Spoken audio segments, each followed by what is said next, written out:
জীবনের এই ছোট্ট মুহূর্তগুলোই একদিন সবচেয়ে সুন্দর স্মৃতি হয়ে যায়। তাই আজ থেকে সেই মুহূর্তগুলো আপনাদের সঙ্গে ভাগ করে নেওয়ার ছোট্ট একটা চেষ্টা। কখনো রান্নাঘর, কখনো পথ চলা, কখনো নতুন জায়গা। সবকিছু মিলে হবে আমাদের এই ছোট্ট পথ চলা। আশা করি আমার এই যাত্রায় আপনারাও পাশে থাকবেন। আসসালামু আলাইকুম ওয়া বারাকাতুহু। কেমন আছেন সবাই? আশা করি সবাই ভালো আছেন। প্রতিদিনের মতো নতুন আরো একটি ব্লগ নিয়ে হাজির হলাম। তো আজকের এই ব্লগটা আমরা একটু বিকেলবেলা ঘুরতে গেছিলাম। তো আমার একটু নিরিবিলি জায়গা অনেক পছন্দ। তো দেখুন যাওয়ার সময় আকাশটা একদম মনে হইতেছে না রং তুলি দিয়ে আঁকায় রাখছে। আর এই আকাশটা একটু মেঘলা মেঘলা ছিল ওইদিন। আর মেঘলা মেঘলা হওয়ার কারণে মেঘলা কাটার পরে আকাশটা এরকম হয়ে গেছিল। মনে হয়েছিল একদম রং তুলি দিয়ে কে যেন আঁকিয়ে রাখছে। তারপর আমরা ২ জন চলে যাচ্ছি একটু ঘোরার জন্য। প্রতিদিন তো রুমের ভিতরে বন্দি থাকি। তাই সপ্তাহে যেদিন আমার হাসব্যান্ডের তাড়াতাড়ি ছুটি হয়, ওইদিনই আমরা চলে যাই একটু ঘোরার জন্য, একটু হাঁটার জন্য। তো আমার সবচেয়ে পছন্দের জায়গা এইখানে। যদি বলতে পারেন এই আমি তেমন কোথাও তেমন এখনো যাই নাই। যতটুকু জায়গায় গেছি তার ভিতরে এই জায়গাটা আমার সবচেয়ে বেশি ভালো লাগে। সেই জায়গাটা আজকে আপনাদের মাঝে আপনাদেরকে নিয়ে যাব। তো যাওয়ার সময় দেখুন এই দিক দিয়ে ঘরবাড়িগুলো খুবই সুন্দর আর ওইদিকে পাহাড়। আর ওই পাহাড়ের মাঝখানে কিন্তু আমি যেই জায়গাটা যাব ওইখানের ওই জায়গাটা। তো রাস্তাগুলো দেখছেন একদম নিরিবিলি। আমার কাছে কিন্তু নিরিবিলি জায়গা অনেক ভালো লাগে কোলাহল থেকে। যেহেতু নিরিবিলি জায়গা যাব তাহলে তো একদম মনে করেন কেমন পরিবেশ আপনাদেরও ভালো লাগবে। তো দেখতে থাকুন আমার ভিডিওটা। তো এই যে দেখুন সেই জায়গায় চলে আসছি। তো একটা দুঃখের বিষয় আমি আসার পরে দেখি এখানে অনেক লোকজন। আমি আপনাদের বলছি তো আমার নিরিবিলি একদম ভালো লাগে।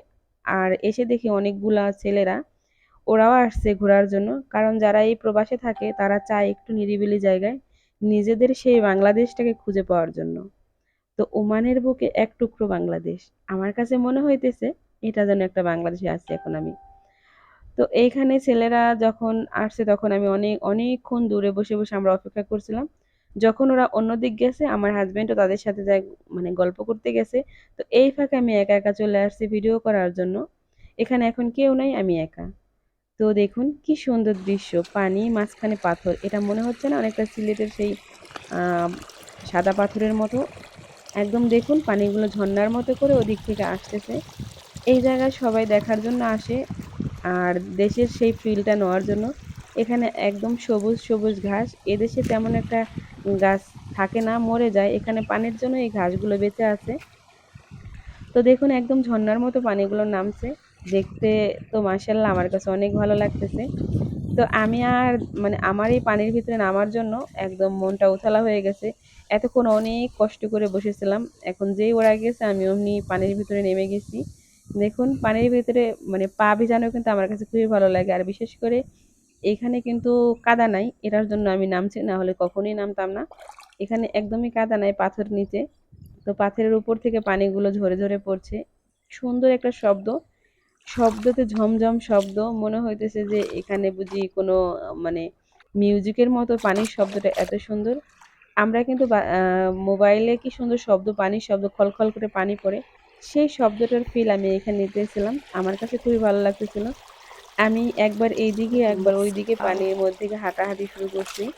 তো এটা আমার হাজবেন্ড দেখলে অবশ্যই রাগ করতো, তবে সে এখানে নাই, সে ওই লোকদের সাথে ওদিকে আড্ডা দিতেছিল। তো আমি এই সুযোগে একা একা ওরাও কিন্তু এত এইখানে আমি ভিডিও করতে পারিনি, আমি দূরে ছিলাম। ওরা জানেন না ছেলেরা কি করছে এখানে। ছেলেরা তো নাচানাচি শুরু করে দিয়েছে একজনের মানে অর্ধেক পর্যন্ত ভিজা গেছে। কাপড় চোপড় নিয়ে আসছে তাও ওদের মানে এখানে একবার নিচে নামতেছে একবার উপরে উঠতেছে। একে অপরের সাথে আমি দূর থেকে দেখছি ভিডিও। অত দূর থেকে ভিডিও করলে ফুটেজ আসতো না, কাছে আসি নাই। তো ওদের যাওয়ার পর আমি এখন আসছি আমার আমার বাংলাদেশের ফিল নেওয়ার জন্য। আমি একটু হেঁটে হেঁটে এই পানিটা যে দিক থেকে নামতেছে ওইখানে যে শব্দটা হচ্ছে ওইখান থেকে আমি উপরের দিকে হেঁটে উঠতেছি। মানে আমার পা থেকে যে পানিগুলো নেমে নেমে যাচ্ছে কেমন একটা মানে পায়ের ভিতরে কেমন জানি করে, তারপরেও ভালোই লাগতেছিল। দেখুন এখানে কোনো মাটি নাই, এটা ছোট ছোট পাথরগুলো। তো এই পাথরের জন্যই সবাই এখানে নামে। একদম মনে হইতেছে যে এটা সিলেটের। তো আমার এই আজকের ভিডিওটা আপনাদের কার কাছে ভালো লাগছে অবশ্যই কমেন্টস করে জানাবেন। আর সুন্দর সুন্দর কমেন্টগুলো কিন্তু আমার পরবর্তী ভিডিও বানানোর উৎসাহ জাগায়। আর একটা লাইক দিতে একদমই ভুলবেন না। দেখুন এই যে সাদা পাথরগুলো মনে হইতেছে না যে সিলেটের সেই সাদা পাথর। তো দেখুন আমি আপনাদেরকে দেখানোর চেষ্টা করতেছি দূর থেকে যে কিরকম আঁকাবাঁকা মতন পানিগুলো নামতেছে। তো আমি জানি না এই পানিগুলো কোথা থেকে আসে বা কি। আর এই দেখুন ওই সাইডে পাহাড়, এই পাশেও পাহাড়, মাঝখানে এই নদীর মতো এটা। নদীও না, নদী তো আমাদের অনেক পানি হয়, এখানে দেখুন অল্প অল্প পানি নামে।